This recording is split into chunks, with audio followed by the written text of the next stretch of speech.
Uma pesquisa realizada em 2018 mostrou que 22 milhões de brasileiros assumiram já ter consumido pornografia em algum momento da vida. Muitas dessas pessoas são casadas. E esse hábito traz inúmeros prejuízos para a vida do casal. E é sobre isso que nós vamos falar no Chá das 4 de hoje, que já está no ar.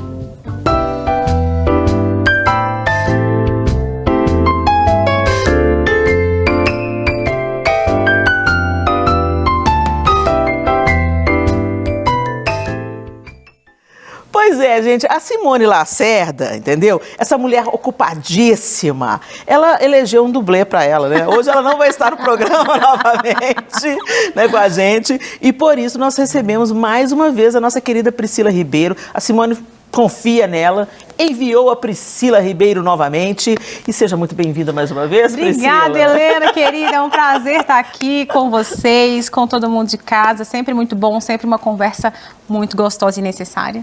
Obrigada por ter vindo, mais uma vez. E para nós começarmos esse bate-papo, essa conversa boa do Chá das 4 de hoje, desafiador o assunto, não é? Então não sai daí não, mas nós vamos conhecer a quarta mulher dessa conversa. Vanessa Jafar é pastora da Lagoinha, casada com o pastor Eduardo Queiroz há 18 anos. Lidera junto com ele o Ministério Lagoinha Gerações na Matriz, sendo também integrante do Lagoinha Gerações Global, no trabalho com o desenvolvimento de cursos e materiais. Na Rede Super, apresenta junto com o marido o DR, um programa que fala sobre relacionamentos. Muito bacana, né? Obrigada, Vanessa, por aceitar o nosso convite. Eu que agradeço, gente. Uma honra estar aqui com mulheres tão lindas e abençoadas. E nada mais apropriado que chamar uma pessoa que tem um programa aqui na casa sobre relacionamento para a gente falar dos danos que a pornografia pode causar, né? Infelizmente, Helena, é um assunto que é muito necessário e urgente de ser falado, principalmente quando diz respeito às mulheres na pornografia, porque é um assunto que é pouco abordado na igreja, né? Tem-se um mito que mulher não se envolve com pornografia, né? Mito absoluto. Mito absoluto, principalmente porque às vezes a mulher cristã está envolvida com pornografia e nem sabe. Porque livros de contos eróticos, né? Romances que a mulher às vezes se propõe a assistir, a ler, e ela acha que não está inserida na pornografia, só que isso pra gente, pra nossa sexualidade, a sexualidade da mulher é diferente da sexualidade do homem, né? E pra nossa sexualidade feminina, um conto erótico às vezes vai mexer mais com a gente do que às vezes uma cena explícita de sexo, né? Então é pornografia porque já mexe com a nossa mente, já mexe com o nosso imaginário, já provoca em nós coisas que não são para ser provocadas naquele momento. E então é um grande mito e uma grande polêmica, né? Sobre essa questão da pornografia e a mulher no relacionamento, porque tem muitas mulheres, gente, que são casadas, que não são bem resolvidas sexualmente e que aí recorrem à pornografia para essa satisfação, infelizmente, né? Sim. E a igreja precisa se levantar e falar sobre isso até para alertar as mulheres. Você mencionou dois assuntos muito importantes. Primeiro, a questão da pornografia feminina, o que não se fala. Sempre quando se fala em pornografia, imediatamente se remete ao masculino. Aquelas ideias das revistas masculinas, que migrou para os sites, né? Mas não, gente, infelizmente, como a gente tem visto a mulher avançando em muitas áreas masculinas, essa também não é diferente. Só que, como também a Vanessa pontuou muito bem, a sexualidade, as expectativas dentro do sexo para homens e mulheres são absolutamente distintas. E aí tem muita mulher cristã envolvida na pornografia, já vivendo os desdobramentos disso, sem se dar conta de que elas mesmas abriram a porta através, por exemplo, desses contos eróticos, né? A gente sabe que nos últimos anos, na última década, um livro famoso foi lançado aí, eu não vou fazer merchan, e que virou filme, que virou uma trilogia, me parece. E, gente, eu vi casamentos terminando por causa deste livro. Uau. Ou seja, gera uma comparação, se há uma insatisfação na área sexual, ao invés de se tentar melhorar isso, né, através de aconselhamento, de consultas médicas, porque tem coisas que têm que ser resolvidas à luz da medicina, né? Não, se tem 1000 preconceitos de se procurar ajuda, mas não se tem nenhum preconceito de acolher esses contos eróticos. Eu me lembro quando eu era adolescente, né, que tinha umas revistas com nome de mulher, nomes femininos, e que a gente gostava de ler. Eu via as minhas amigas tudo lendo, eu cristã já, adolescente ali com os meus 15, 16, 17 anos, eu via as minhas amigas todas lendo, né, e tal. E eu falei, gente, essas meninas estão lendo essas revistas e eu vi que era tipo livros mesmo, né? Com nomes femininos. Também não vou fazer merchan. E aí, porque eu não sei se existe ainda no mercado, né? Não vou fazer merchan. E aí, eu levada pela curiosidade, porque as minhas amigas, todas da mesma idade, estavam lendo aqueles livros, eu falei, o que é isso? É romance. É romance. E eu comecei a ler o romance, né? Só, gente, que os livros, naquela época, eles eram extremamente descritivos, detalhados, né? E eu me descobri arfando, né? Nossa Deus. Você vai se envolvendo. Você vai se envolvendo. Eu falei, peraí, esse negócio tá errado, tá despertando coisas em mim que nesse momento da minha vida eu não tenho como satisfazer, né? Então eu vi para que caminho que estava indo e encerrei aquela leitura.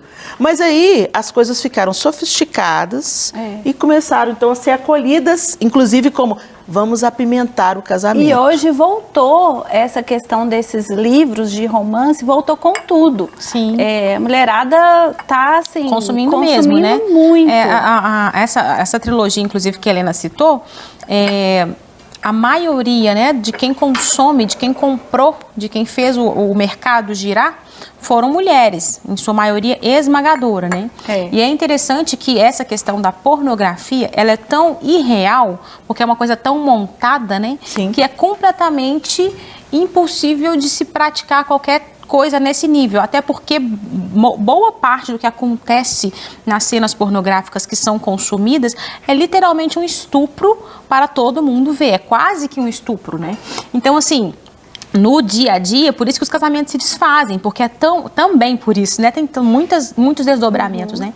Porque é tão fora da realidade do dia a dia e é tão sem relação no sentido afetuoso, é tão uma objetificação, uma coisificação do outro, né? A pornografia coisifica, objetifica o outro. Então, à medida que você não me satisfaz como eu acho que você me deveria me satisfazer, você se torna um objeto, né? Porque eu vi que tem que ser assim, ou eu experimentei através da pornografia esse boom de emoções, esse boom de prazer. Se eu não tenho esse boom de prazer na relação real, não serve para mim. E você falou de uma coisa que é interessante, porque cria-se algo que é irreal. Então a mulher ou o homem que assiste pensa assim, por que no meu relacionamento eu não chego nesse lugar? Por que eu não sinto dessa forma, né? E isso vai trazendo também uma insatisfação. Uma frustração. Uma frustração em relação ao casamento. Então, peraí, o que eu ainda não conheço? O que eu ainda não vivenciei? Até onde eu posso chegar? Né? E isso pode ir levando para outros lugares, né? Sim, muito. A pornografia, gente, ela está no campo dos vícios sexuais, né? Uma pessoa que é envolvida com pornografia, ela pode ser considerada como uma viciada em algum tipo de coisa ligada ao sexo, né? A gente chama isso, né, vícios sexuais. E aí a gente tem que ir, pra gente falar de pornografia e falar assim, não pode, todo mundo sabe que não pode, todo mundo faz escondido, o que faz escondido é porque sabe que não pode. Mesmo aqueles que não são cristãos, eles têm esse senso de que a pornografia é algo ruim, né? Poxa, se a pessoa sabe que é algo ruim, se a pessoa sabe que é algo que prejudica o casamento, sabe que é algo que está levando ela para um lugar que ninguém quer ir, porque ninguém quer ir para esse lugar, né? Por que então que ela vai? Porque ela é viciada, é assim com qualquer outro vício. Lá em Jeremias 2,13 fala assim: o meu povo cometeu 2 erros. Eles se afastaram de mim e cavaram para si cisternas rachadas, cisternas que não retêm água, cisternas que vão sair uma água dali que não mata a sede. A gente, quando vai falar de vício sexual, eu gosto muito de usar esse texto e está dentro do contexto, né, o que Deus estava falando ali para o povo, porque realmente o vício sexual é quando você vai buscar algo para matar uma sede que não é algo que vai te satisfazer plenamente, né? Então, a pessoa que vai para a pornografia, além dela ir depois da pornografia para um lugar de frustração, ela vem de um lugar de frustração em várias áreas, né? Então, pode ser uma pessoa que não é bem sucedida em relacionamentos, e aí eu falo no geral, e aí ela se esconde atrás de um prazer, né, que é momentâneo. Então, pode ser N coisa, ou uma frustração. A mulher acabou de ter filho, não consegue ter relacionamento sexual com o marido por N motivos, e aí ela se afunda na pornografia porque é um lugar de prazer e onde ela se sente ali relaxada, né? Então, tem N coisas que pode levar à frustração, que aí faz o ciclo, né? Então, a pornografia eu busco porque eu tô querendo alguma coisa para me satisfazer. Então, eu saio de um lugar de frustração e me satisfaço ali. Só que aí me leva para um estado de culpa e eu ainda continuo frustrada, porque não matou minha sede, não resolveu meu problema. Então, entro nesse ciclo, que é o ciclo de qualquer vício. Né? E a pornografia, eu acho que a igreja, ela tem, a gente tem buscado, né, trabalhar dessa forma, de não tratar os frutos, né, o fruto ali, mas e a raiz? O que está acontecendo que está levando essa pessoa para esse lugar? Então, é um trabalho que se faz junto com o psicólogo, é um trabalho pastoral, de acompanhamento, né? E não só uma conversa pastoral, mas um acompanhamento, esse discipulado mesmo, para tentar entender isso. Inclusive, em alguns casos, é até aconselhável a entrada de um profissional na psicologia. E até, Helena, em alguns casos, remédios contra a ansiedade, porque às vezes a pessoa ela vive num problema que nem existe, é por causa da ansiedade que ela vai para esse problema. Sim. Então, hoje a gente tem vários recursos que a gente pode alçar a mão se a gente não ficar no campo do preconceito. Se a gente não ficar no campo de, eu não vou falar, é melhor não falar, é muito feio para eu falar isso. Eu não preciso de ajuda. Isso. Né? Não, eu mesmo consigo me dominar. E a gente sabe que com vício é outra vibe, né, gente? Às vezes você tem até a intenção de parar, mas quando você pensa que não, você está lá reincidindo na mesma questão e nesse ciclo, experimentando frustração e o relacionamento, se você está dentro de um relacionamento sexual, né, amoroso, casamento, isso vai se deteriorando. Vanessa, eu já ouvi falar e já li a respeito e eu queria saber a opinião de vocês 3 sobre isso. Que a pornografia, ela causa uma reprogramação cerebral. Então, a pessoa passa a interagir com o seu parceiro sexual de uma maneira diferente, passa a enxergar e se relacionar e ter expectativas em relação a esse prazer diferentes, e isso é uma reprogramação cerebral. E, logo, se chega nesse ponto, a gente entende que é igual a droga, porque a droga, ela gera uma reprogramação cerebral.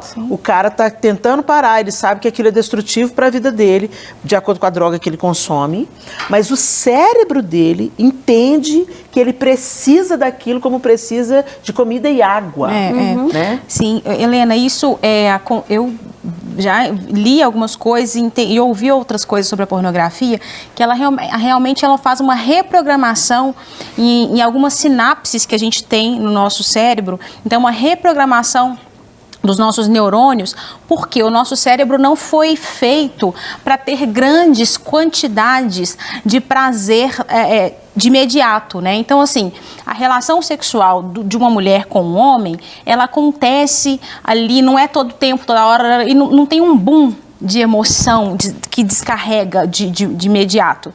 Então, por isso se assemelha muito ao uso da droga, né? Porque a droga faz isso, ela dá esse boom de dopamina, enfim, desse êxtase que entra no corpo imediatamente.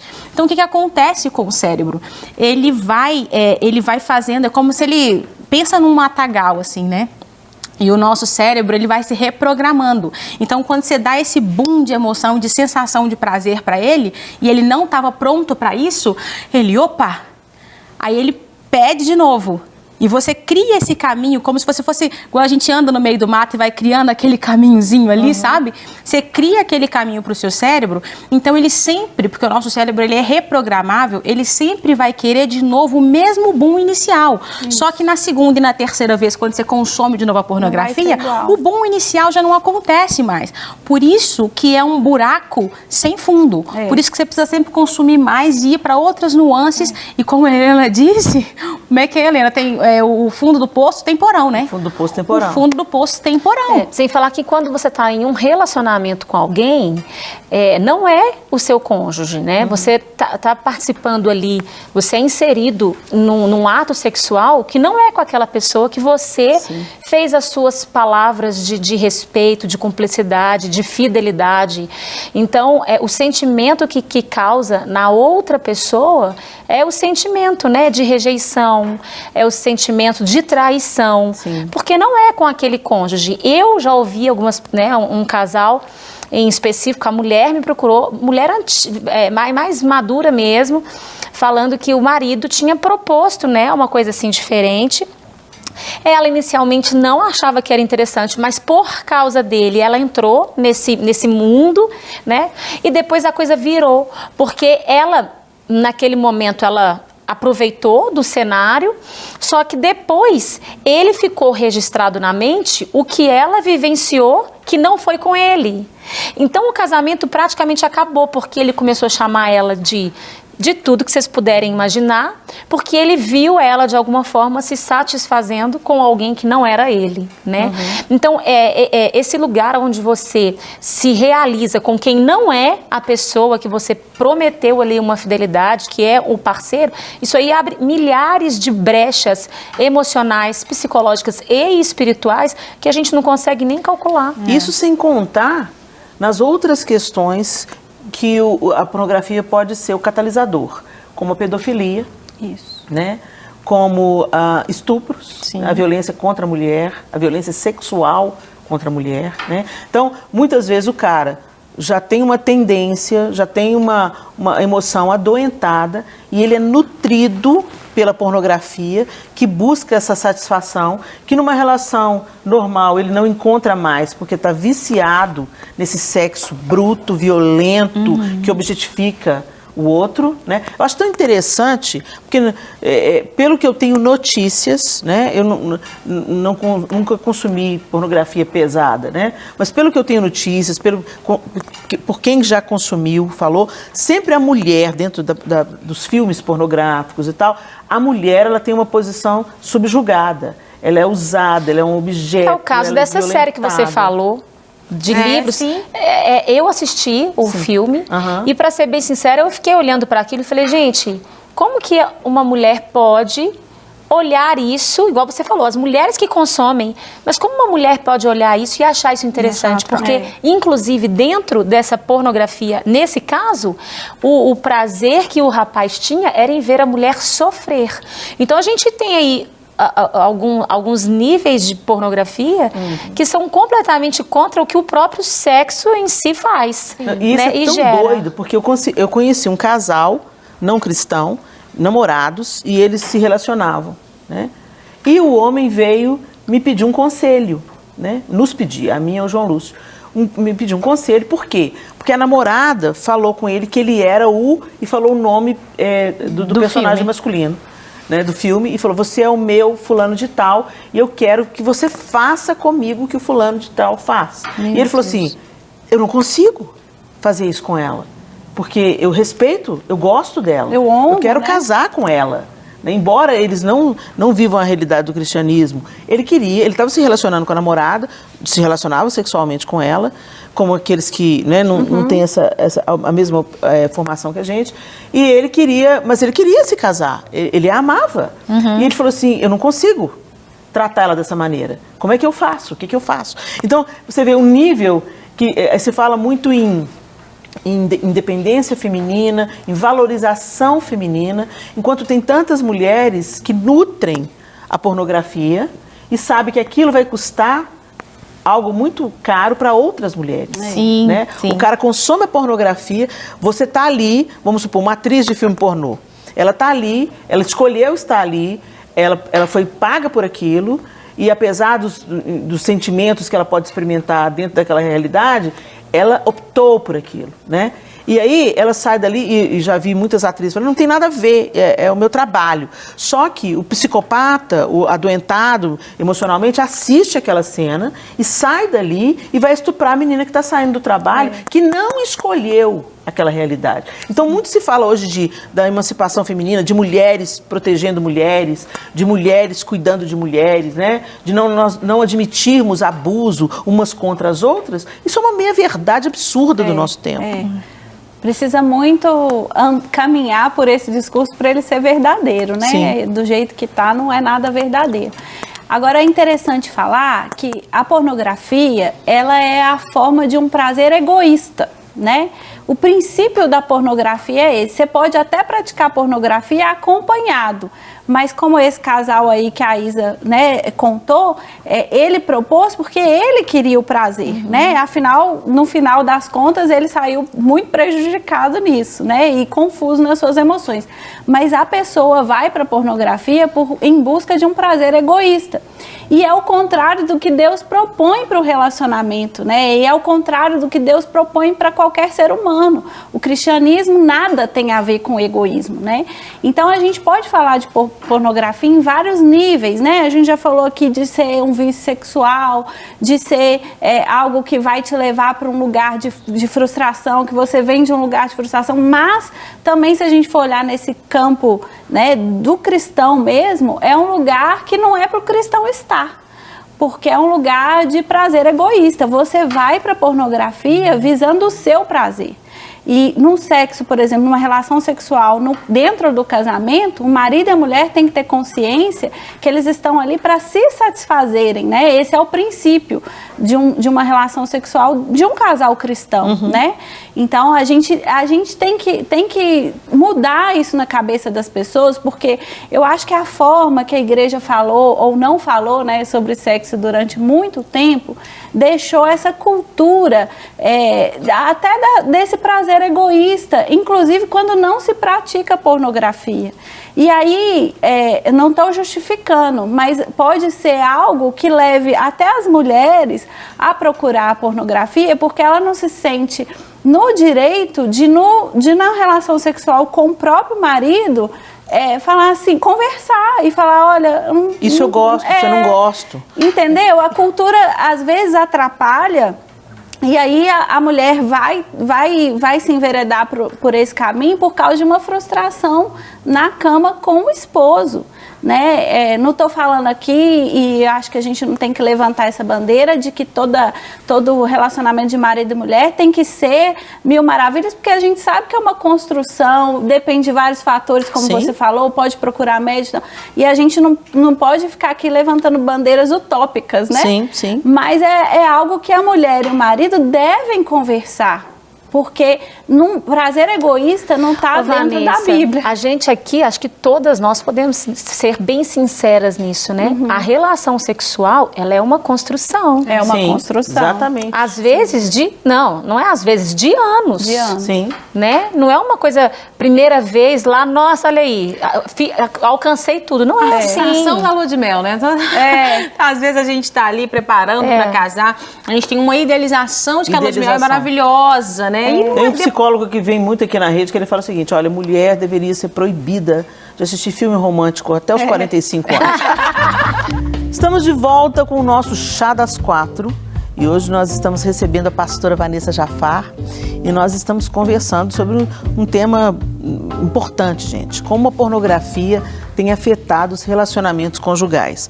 E, na verdade, nesse papo aqui, a gente está vendo que o primeiro atingido é o parceiro sexual, mas que pode trazer também uma série de desdobramentos. Esse vício em pornografia que é tão estimulado pela nossa sociedade. Hoje a mídia fala, não, gente, precisa de consumir, relaxa, precisa de consumir, a vida já está tão difícil, precisa de consumir para apimentar o casamento. E em nome dessas fábulas, dessas mentiras bem contadas, o estuprador está sendo incentivado, o pedófilo está sendo nutrido, né? Então, eu queria ouvir vocês acerca disso, né? Nós estamos comentando um caso aqui nos bastidores de absurdos que a gente escuta falar, né? Como um caso que repercutiu na mídia há um tempo atrás, de um anestesista no centro cirúrgico, a mulher passando por um processo de parto, um momento maravilhoso, sublime, dando à luz ao seu filho, e dopada além da conta por esse anestesista, que ficava do lado de cá, onde a equipe não estava vendo, era uma cesariana que estava acontecendo, e ela fazendo sexo oral nisso. Gente, no cara, né, no anestesista.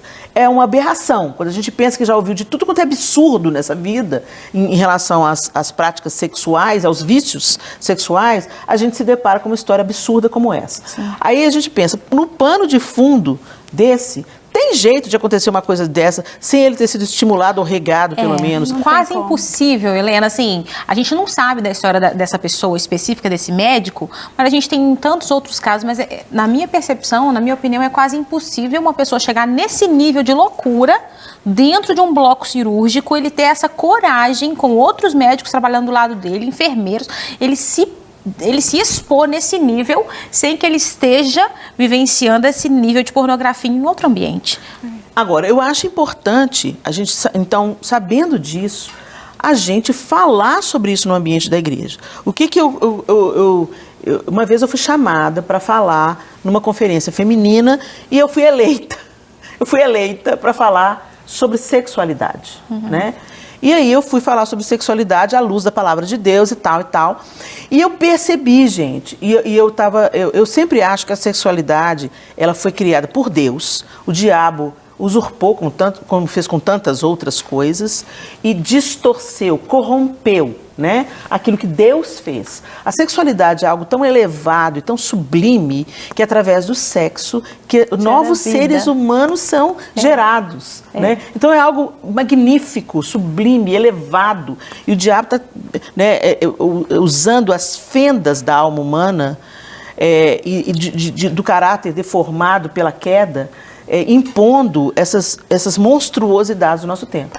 Mas, gente, pasmem, eu estava usando as palavras mais elegantes, elaboradas, porque tem coisas que você não precisa de usar palavras pejorativas. Você usa uma palavra, a pessoa já entendeu o que você está dizendo, né? Eu procurei ser o mais técnica possível, porque sempre me agrediu muito aquelas coisas faladas de qualquer forma. Então eu quis tratar o meu público com a delicadeza que elas mereciam. Era um público só de mulheres. Embora eu tivesse uma certa liberdade, eu às vezes brinco com elas com uma certa liberdade, naquele momento, como eu estava incumbida desse assunto especificamente, eu tratei de ser bem cuidadosa, inclusive porque existiam mulheres de faixas etárias distintas. Mas eu percebi que tinha um grupo sedento de ouvir, querendo ouvir, e tinha um grupo assim, misericórdia, como é que está falando desse assunto? E a gente não estava nem num ambiente de igreja, a gente estava em um teatro, entendeu? E que era então um ambiente, como, vamos dizer, né? E a gente entende que o sagrado não está na pedra, no tijolo, no piso. Nas né? pessoas. Nas pessoas. A reunião das pessoas, né? E aí, mas embora muita gente pense, o templo é sagrado. Quando a gente olha para o judaísmo, a gente vê a sinagoga sendo um lugar onde a comunidade discute tudo. Então, a sinagoga ela é construída em U ou em arena mesmo, né? E o público senta ao redor da pessoa que está no centro, falando. E ali na sinagoga se falava sobre a Torá, sobre a lei, sobre as coisas de Deus. E também se falava sobre a rua que precisa consertar e o cabrito que precisa de vender. Todos os assuntos eram resolvidos pela comunidade. E a gente demonizou isso dentro da igreja. Eu e meu marido, a gente ministra a disciplina de sexualidade no Carisma, né? Aqui na Matriz, o seminário teológico da nossa igreja. E para ministrar essa aula, a gente fez uma pesquisa muito profunda sobre a história da igreja e a sexualidade. E a gente descobriu, coisa que a gente já sabia, mas mais profundamente, né, que o controle da população tinha muito a ver com as questões da sexualidade. Então, por causa disso, né, a igreja ou era detentora de falar sobre isso, ou ela repudiava esse assunto, né? E nos últimos tempos, e aí é uma aula aqui, né, para explicar tudo direitinho, mas nos últimos tempos a igreja, ficou mais fácil para a igreja, para ela conseguir o controle da população, ela falar que o sexo era do diabo. Como vários outros temas. Como vários outros temas. E a gente veio crescendo nessa cultura, quando eu falo a gente, é a igreja do Senhor, né? Veio crescendo nessa cultura e a gente se acostumou. Quando veio a reforma protestante, esse assunto veio à tona, principalmente com a questão do casamento, né? Ou celibato e tal. Mas a gente deixou esse assunto meio que morto na reforma. Deixou só a questão do casamento, que era mais fácil de trabalhar. As questões da sexualidade a gente deixou. E aí a igreja foi muito omissa nisso, inclusive na educação sexual das crianças e jovens. Deixa eu só abrir um parêntese aqui, gente. Quando nós falamos igreja, nós estamos falando de nós. Ok? Nós não estamos aqui malhando a instituição, não. Nós estamos falando que nós precisamos repensar algumas coisas. Isso. Inclusive porque somos pastoras. Então a gente tem que repensar algumas coisas, ok? Só para ficar Agora, claro. Dentro desse processo todo que a Vanessa está falando, é importante a gente falar que essa decisão, né, nessa época, nesse contexto, ela é associada ao sexo, porque ela também é associada ao corpo. Então, o corpo é visto como pecado, então tudo que é relativo ao corpo é visto como pecado, e o sexo, então, é só para reprodução. Então, se tira do sexo aquele lugar de prazer, aquele lugar de curtir, de intimidade, né? Então, de alguma forma, isso foi mantido dentro das nossas cabeças, e hoje, com essa quantidade de pensamentos e de coisas, porque nós mulheres, nós precisamos, né? A revolução Essa sexual. revolução toda aí, a gente procurando isso, mas acabando procurando em lugares errados, muitas São as vezes. cisternas rachadas. Pois é, então assim, realmente falta informação. Eu acho que falta informação. Quando a gente atende mulheres, eu faço questão, quando é alguém dentro do meu pastoreio, vamos conversar sobre sexo. Vai casar, eu chamo para conversar. E o que um dia uma ginecologista fez comigo, eu falei, eu vou fazer com as meninas que estão debaixo de mim, porque se aquela ginecologista não tivesse falado comigo as coisas que ela falou, nos meus momentos talvez eu teria tido alguns problemas. E ali foi muito importante para mim. Então eu vejo que a gente precisa falar, porque senão as mulheres vão acabar procurando, né, esse lugar. Peraí, então eu posso ter mais prazer? Então deixa eu ver quais são os canais que falam que eu posso ter mais prazer. E vão buscando nesses lugares. Se a gente não traz também esse outro lado, né, para as pessoas, elas de fato vão procurar aonde elas acharem que é possível. Então falta muito. No trabalho com casais, a gente identifica 3 áreas muito críticas. Você vai falar essas 3 áreas muito críticas, depois que a gente chamar um homem. Vamos dar um breakzinho nessa nossa conversa de mulher e vamos chamar um homem para essa conversa? Vamos ouvir o contraponto de hoje?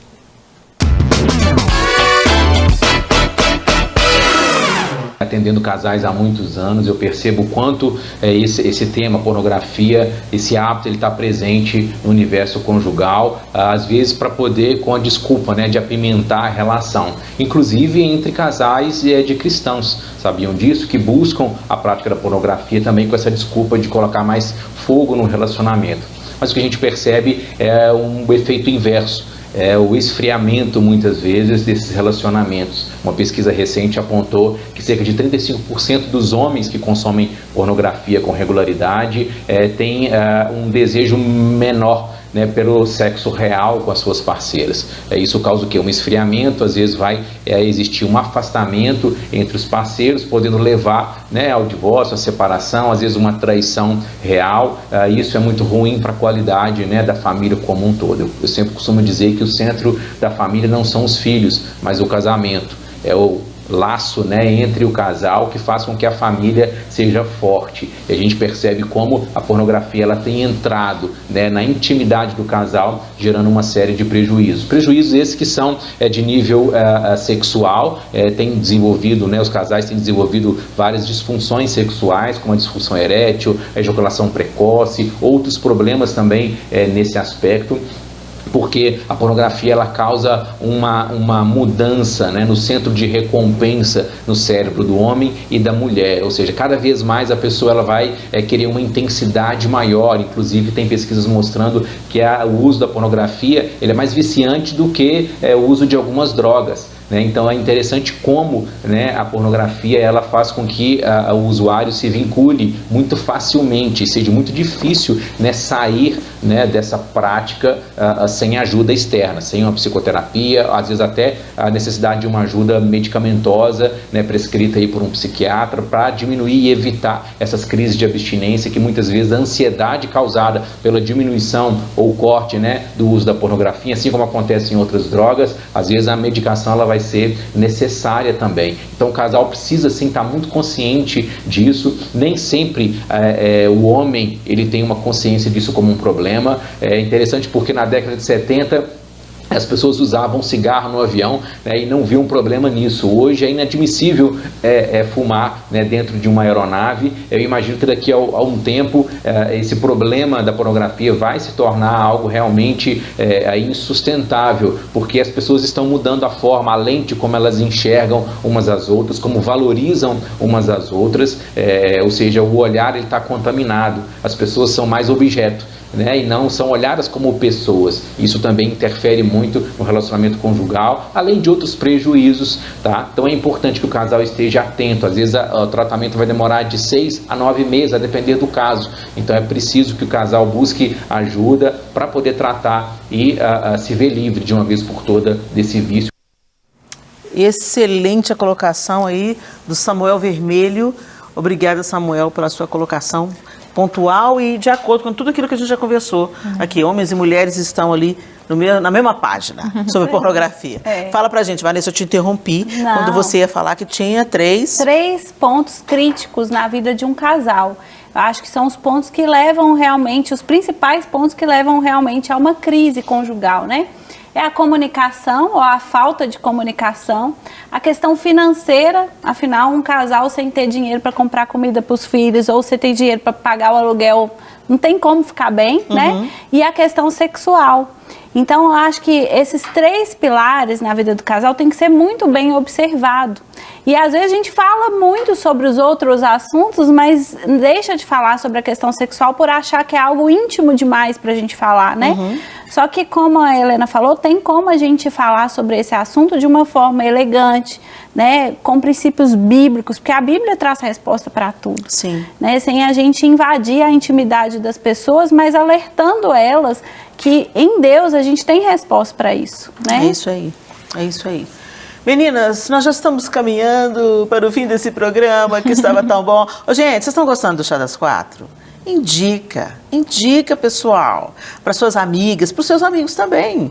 Ah, mas não é programa só de mulheres? Não, os homens, é importante a gente, por isso que a gente faz questão do contraponto. É importante os homens estarem aqui participando, até mesmo para eles terem uma percepção maior do universo feminino, de como a gente pensa, das questões que nos afligem, né? E esse programa, por exemplo, que fala sobre pornografia, alcança os 2 sexos, né? Então, divulga, conta para suas amigas, para os seus amigos, para a gente conferir. Isa, deixa suas últimas considerações nesse chá. Eu acho que a gente precisa, né, como cristãos aqui, entender primeiro que foi Deus que criou o sexo, né? Ele cria dentro de um contexto, ele cria dentro de um formato que a gente sabe que é o casamento, de uma relação sexual de homem e mulher, né? Com respeito, com reciprocidade, não egoísta, numa construção de um com o outro. Eu não vou melhorar o meu casamento através do corpo de outra pessoa. Eu vou melhorar o meu casamento, o sexo no meu casamento, conhecendo o corpo do meu marido. É ouvindo ele, é sabendo a respeito dele, e a gente precisa encontrar esse lugar. O sexo não é pecado, né? Às vezes a gente como cristão fica com isso. O sexo é pecado, eu não posso falar porque é pecado. Não, não é pecado. Nesse contexto que Deus criou, é prazer. Agora, sexo também não é só esse lugar do meu prazer, né? Ele é esse lugar equilibrado de construção e de fidelidade. Então, que a gente repense, né, a forma como a gente tem lidado com essa área na nossa vida dentro do casamento.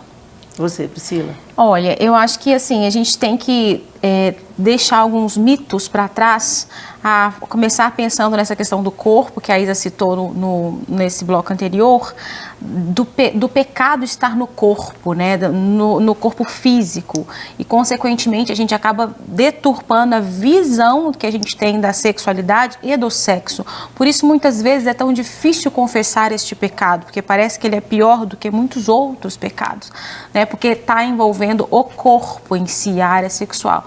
Não, Jesus reconcilia consigo tudo na cruz, tudo é santo, seu corpo é santo, é espiritual. Por isso que você não precisa se envergonhar se você está vivenciando alguma questão como essa, vivenciando alguma dificuldade, seja você de forma pessoal, solteiro ou você dentro do casamento. Você precisa de ajuda, procure ajuda. Você não vai vencer a pornografia sozinho, não tem jeito. Não tem jeito, é algo que você precisa de uma ajuda de alguém para confessar esse pecado, muitas vezes, como o especialista disse, até de uma psicoterapia e talvez também de um remédio. Não ande sozinho, confesse que o Senhor tem libertação para você. Amém. Vanessa, nós queremos agradecer muito a sua participação. Eu que agradeço. A gente aprendeu muito com você e eu oro para que Deus continue usando você, Amém. seu esposo, Amém. para jogar luz nessas questões. Amém. Vocês que estão diretamente ligados à área de educação, né, que isso também esteja aí nas páginas, né, da programação da Igreja do Senhor sobre a Terra. Amém. Né? Obrigada Amém. mesmo, eu de que verdade. agradeço, uma honra para mim estar aqui com vocês. E a gente vai ficando por aqui, esperando que esse Chá das Quatro tenha abençoado você. E eu quero orientar você, pai, mãe, converse com seus filhos sobre pornografia. Às vezes a gente não pensa, não, o adolescente está demorando mais tempo no banheiro, o adolescente está acordando de madrugada, não quer usar o celular na nossa frente. Investigue, converse, aborde esse assunto abertamente para que amanhã ele tenha um casamento feliz, seguro, um relacionamento sexual saudável. E você que já é adulto, vigia. Porque qualquer um de nós pode ser tentado e entrar por um caminho obscuro demais. Deus abençoe vocês e até o próximo Chá das Quatro, se Deus quiser.